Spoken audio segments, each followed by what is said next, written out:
इस वीडियो में महान संत रामकृष्ण परमहंस के उच्चकोटि के शिष्य श्री एम यानी कि महेंद्र नाथ गुप्त से जब पहली बार मुलाकात हुई तो क्या बात हुई और उसमें कितना गहरा ज्ञान छुपा हुआ है, इसकी चर्चा है। नमस्कार, मैं हूं विनय बिहारी सिंह। मेरे YouTube चैनल पर आपका बहुत बहुत स्वागत है।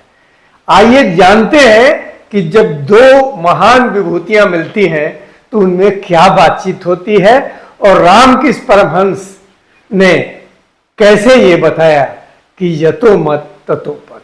महेंद्र नाथ गुप्त यानी श्री म के साथ उनकी पत्नी का कोई विवाद हो गया और घर में बहुत तनाव हो गया। श्री म को लगा कि घर छोड़कर पूरा दिन बाहर रहेंगे तभी उनका दिमाग शांत हो जाएगा। उनके एक मित्र ने कहा कि दक्षिणेश्वर में एक बहुत सुंदर बागीचा है, वहां मां काली का एक भव्य मंदिर है जिसे रानी रासमणी ने बनाया है। वहीं पर एक रामकृष्ण परमहंस रहते हैं, उनसे मिलकर आपको बहुत आनंद आएगा, आप जाइए। तो महेंद्र नाथ गुप्त उर्फ श्री म ने कहा कि नहीं, मुझे किसी परमहंस जी से नहीं मिलना है, मैं सिर्फ बागीचे में शांति से दिन भर बैठना चाहता हूं। तो उस मित्र ने कहा कि ठीक है, वहां तो बागीचा भी है।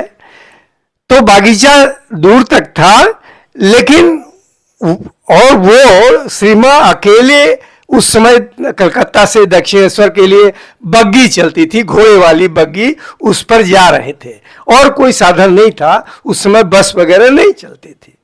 तो उस बग्गी से वो आ रहे थे। तो ठीक जहां काली मंदिर है, जहां रामकृष्ण परमहंस जी रहते थे, वहीं पर उनके बग्गी का पहिया टूट गया। तो जाहिर है कि उनको वहां उतरना पड़ा और उतर करके वहां एक बेंच पर बैठ गए। जो ही बैठे थे, थोड़ी देर के बाद उन्होंने देखा कि एक सफेद लाल किनारी वाली सफेद धोती और खूब बढ़िया कुर्ता पहने हुए एक व्यक्ति, भव्य चेहरे वाले व्यक्ति आ रहे हैं। वो रामकृष्ण परमहंस जी थे।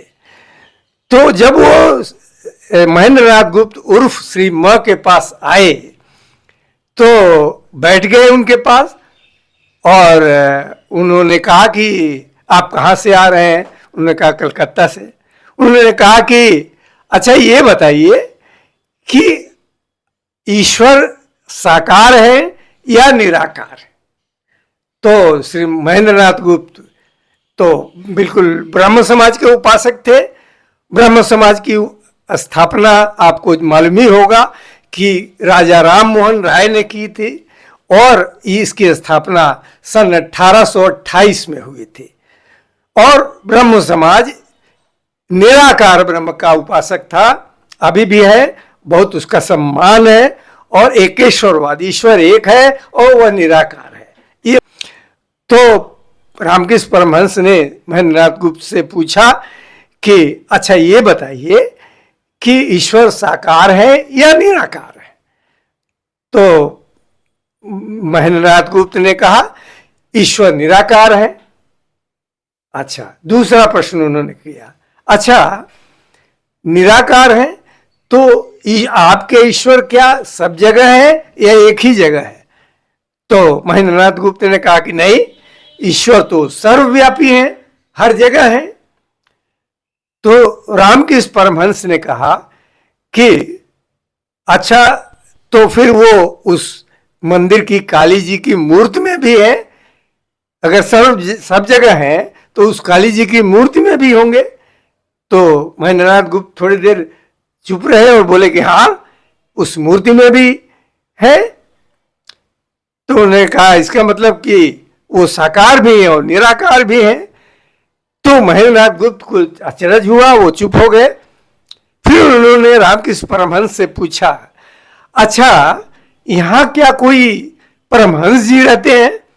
तो रामकृष्ण परमहंस तो स्वयं वही थे। उन्होंने कहा कि पता नहीं, मैं तो किसी परमहंस को नहीं जानता। और वो चले गए। महेंद्र नाथ गुप्त अचरज में रहे कि अच्छा, ब्रह्म तो निराकार है और सर्वव्यापी है, तो उस काली जी की मूर्ति में भी है। यानी निराकार ब्रह्म साकार भी हो सकता है क्या? ये प्रश्न उनके दिमाग में आया। और उसके बाद वो घर चले आए। पूरे दिन बैठ करके घर आए तो दिन उनके दिमाग में आया कि वह व्यक्ति कौन था और इतना मधुर ढंग से और इतना इतनी गहरी बात बता रहा है, उस व्यक्ति से दोबारा मिलना चाहिए।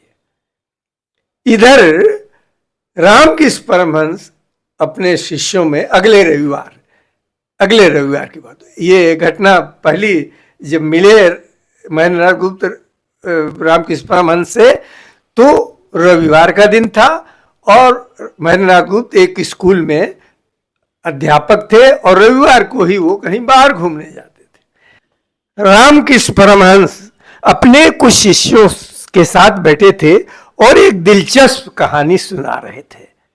उन्होंने कहा कि एक मोर एक मंदिर में रहता था, तो पुजारी ने दूध में अफीम मिलाकर उसको दे दिया और उसने खाया और बड़ा मस्त हो गया। अब उसको उस अफीम की लत पड़ गई, तो वो मोर ठीक समय पर चला आता था और पुजारी के पास खड़ा हो जाता था। पुजारी भी उसको अफीम मिला हुआ दूध दे देता था। इस तरह दिन बीतने लगे। कहा कि यहां भी एक वैसा ही मोर आ रहा है।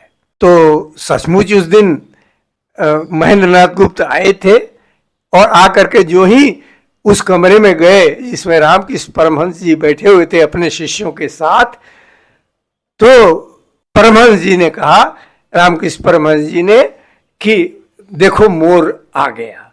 और इतना सुनना था कि सारे शिष्य हंस पड़े। महेंद्रनाथ गुप्त चकित थे।